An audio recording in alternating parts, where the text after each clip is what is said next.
Youth को, जो लोग हमें पढ़ते हैं, हमें देखते हैं, हमें फोन करते हैं, हमें ईमेल लिखते हैं, कहते हैं जी आप लोग बहुत अच्छा काम कर रहे हैं. My question is, what do you suggest these people are suppose to do? आज क्या 3,000 ईमेलें भेज के मैं एक कौम को जगा तो नहीं सकता? What people like us, people like you are doing a great job, but what would you tell us to do? जो नौजवान बाहर बैठे हुए हैं, जो हमें देखते हैं, आपके न्यूज प्रोग्राम्स देखते हैं, आपको टीवी पे देखते हैं, उनके लिए आप क्या मैसेज देंगे? अली, हमारा सबसे पहला मैसेज यही होगा, देखो, go back to your roots, go back to your basics, and your basics is Allama Iqbal.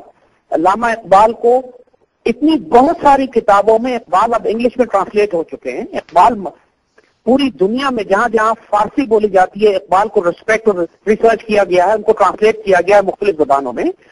Iqbal पर इतना काम किया गया है, उनकी ओरिजिनल किताब मौजूद है, reconstruction of religious thought in Islam. वो किताब इंग्लिश में है, वो किताब मुश्किल किताब है, लेकिन इकबाल का कलाम उर्दू में भी इतना कोई मुश्किल नहीं है. हमारे बच्चों को, मैं आपको ऑनेस्टली बताऊं, मैंने उस किताब को तकरीबन 6 दफा पढ़ा होगा. वो एक लेक्चर उस किताब में से बंदे को 6, 7 दफा पढ़ के तो आपको उसका कॉन्सेप्ट समझ आता है कि what he is really talking about. I agree, वो lectures, reconstruction is a difficult book, I understand, लेकिन रिकंस्ट्रक्शन को एक हायर लेवल पे जो पढ़े लिखे बहुत ज्यादा एजुकेटेड पाकिस्तानी हैं, they should work on it. लेकिन जो कलाम इकबाल है वो तो उन्होंने ऑर्डिनरी मुसलमानों के लिए लिखा था. देखिए, जिस वक्त इंडिया में ये कलाम इकबाल पढ़ा गया था, उस वक्त इंडिया में हालत बहुत ज्यादा खराब थी मुसलमानों की. ना कोई एजुकेशन थी, ना कोई इकोनॉमी थी. उस मरी हुई कौम को जिंदा किया इस कलाम इकबाल ने, और कोई इतना मुश्किल नहीं है. थोड़ा सा उस पर गौर करने की जरूरत है. उर्दू को थोड़ा सा इंप्रूव करें, उर्दू की किताबें पढ़िए, go back to your own language. Urdu समझे बगैर, उर्दू पढ़े बगैर आप अपने दीन को, अपनी कौम को नहीं समझ सकेंगे. आपने जो जज्बा है उसको डायरेक्शन चाहिए. जज्बा है पूरी कौम में, पूरी मुसलमान पाकिस्तानी कौम में जबरदस्त जज्बा है, लेकिन इस जज्बे को कंट्रोल करने के लिए, डायरेक्शन देने के लिए आपको लाजमन अल्लामा इकबाल पढ़ना पड़ेगा. There is no shortcut to this. हमारे मीडिया को अल्लामा इकबाल को रिवाइज करना है, इसीलिए हम अपने ड्राफ्ट एक्ट के प्रोग्राम में अल्लामा इकबाल की पूरी सीरीज कर रहे हैं इस वक्त, और वो सीरीज हमने अपने बच्चों के लिए सिंप्लीफाई कर दी है.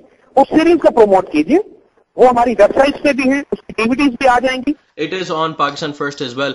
अब मेरे दिमाग में एक आइडिया जो आया, and let me discuss it with people who are listening to us right now as well, कि मेरे ख्याल में हम लोगों को, जो मैं आपका इस मैसेज को जैसे समझ सका हूं, if I am wrong please correct मी, कि हम एक रेपोजिटरी बनाएं, एक सेंटर बनाएं जहां पर इकबाल के अशार को, जो उनकी इंपॉर्टेंट शायरी है, उसको हम आसानी से एक्सप्लेन करें, पम्फलेट्स बनाएं, लोगों में बांटें, and let me offer you this, pakistanfirst.com, as an editor of the pakistanfirst.com, I offer everyone who's listening, अगर आपके पास इकबाल की शायरी मौजूद है और आप उसकी तशरीह कर सकते हैं, लोगों के लिए आसान बना सकते हैं, send us your emails at editor@pakistanfirst.com. Zaid Hamid को भेजिए, wherever you want to do it, just send us and we will put all of it together for people to read it, you know. Ali, इस वक्त जो करने का काम है हम लोगों को, पूरी कौम को वॉर फुटिंग पे जो हमारे बच्चे करना चाहते हैं, we will tell them, organise your priorities, और first priority is to get your ideological bearing correct. For that you need Iqbal, that's it, there is no shortcut to this. Exactly. और इकबाल पर एक मैसिवली हम काम शुरू करें तो यू विल बी अमेज्ड कि with in 15 days, with in a month, with in 6 month हम इतना काम जमा कर लेंगे कि जो आसान अल्फाज में लोग जिसको समझ सकेंगे. सही. हम अपने ड्राफ्ट एक्ट के प्रोग्राम की सीरीज को भी बिल्ड कर रहे हैं. We are going to take it long. उस पूरे प्रोग्राम में हम इकबाल की पोइट्री को ही एक्सप्लेन करेंगे. बिल्कुल. तो फिक्र ना कीजिए, इट कैन बी डन, लेकिन प्रायोरिटी सेट होना जरूरी है. Iqbal must become the highest priority now for this nation, कि जिनको हमने रिवाइव करना है. आप यकीन कीजिए, आपको इकबाल समझ में आने लगेंगे तो आप अपने अंदर एक ऐसी एनर्जी महसूस करेंगे कि पूरी दुनिया, you will feel you can conquer this entire world with in your self. I am not joking, Iqbal has magical powers. उनके कलाम में एक ऐसा मैजिक है. एक बंदा जो आप उसको पढ़े तो सही ना. देखिए, मैं आपको मतलब आई 110% एग्री विद यू. उसकी रीजन ये है, उसकी सबसे बड़ी वजह जो है वो ये है कि इकबाल 1930s में, जब मुसलमान कौम साउथ एशिया में, सब कॉन्टिनेंट में सबसे कमजोर तरीन कौम थी, वो कहते हैं कि उस वक्त की तैयारी करो जो तुमसे दुनिया की इमामत ली जाएगी. A person who has vision, a person who talks about अपने अपने अशार में वो जिन चीजों का जिक्र करते हैं, आप उनको समझना शुरू करें, you go really crazy. And honestly, मैंने जितना उनको पढ़ा और समझा है, it's amazing. So my request to all the users is, आप सिर्फ अगर ये सोचिए कि कायदे आजम जैसे शख्स को एक सेकुलर लिबरल डेमोक्रेट से कन्वर्ट करके पैन इस्लामिस्ट बना सकता है कोई शख्स, तो वो खुद क्या वजूद होगा। बिल्कुल। This talk is really great and inshallah we will do another part of it again. अभी हमारे 2 और प्रोग्राम्स आपके पास 2 और प्रोग्राम्स रहते हैं. We will talk not only about Allama Iqbal, Qaid Asim, लेकिन in this very last end about 10-15 minutes जरा बिल्कुल करंट इवेंट्स पे आते हैं. This is there are few questions from some of our users that I have with me online right now and लोगों ने हमारी website पे for our listeners you can leave questions for the next programs on the website. There is a space and please leave your questions and we will ask those questions to Zaid Hamid.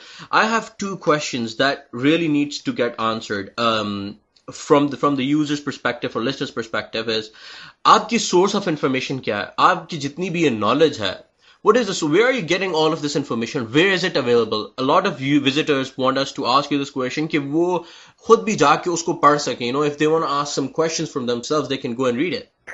Ali, अगर हम यहाँ से जरा lighter note में कहें कि my sources of knowledge is the same which every government uses. That is Google.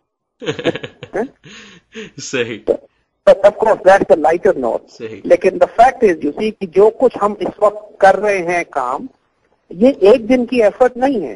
अल्लामा इकबाल के अल्फाज में कि फितरत खुद करती है लाले की हिनाबंदी, यानी अल्लाह ताला आपको तैयार करता है over decades to do deliver something जो वो आपसे डिलीवर कराना चाहता है. सही.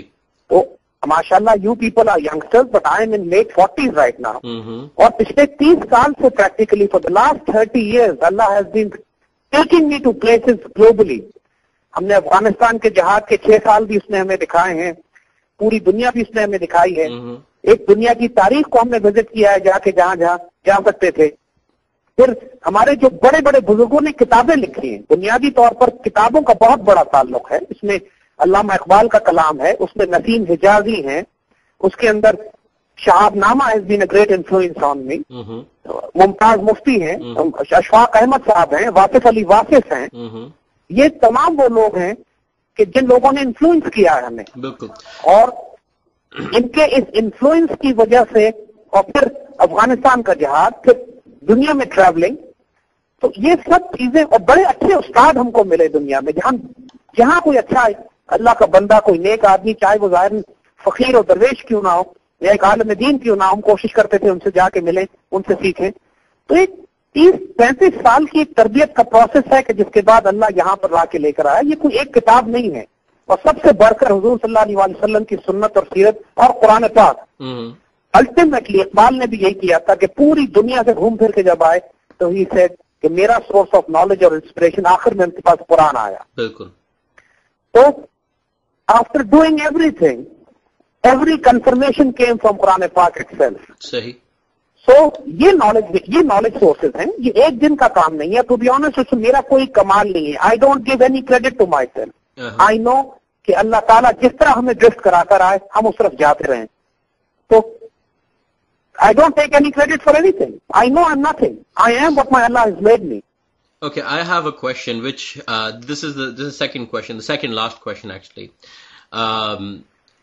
It's from Mr. Rizvi and he asks and let me read it exactly words to word because it is kind of, to me it is I know what your answer will be, लेकिन फिर भी मैं सवाल अपने सामीन के लिए आपसे पूछना चाह रहा था कि doesn't he fear for any adverse consequences which might follow when he talks so strongly about sensitive issues? इसमें एक बड़ा इंटरेस्टिंग जवाब हमें किसी ने एक दफा कहा था जी कि your life is not worth living if you don't have a cause worth dying. सही.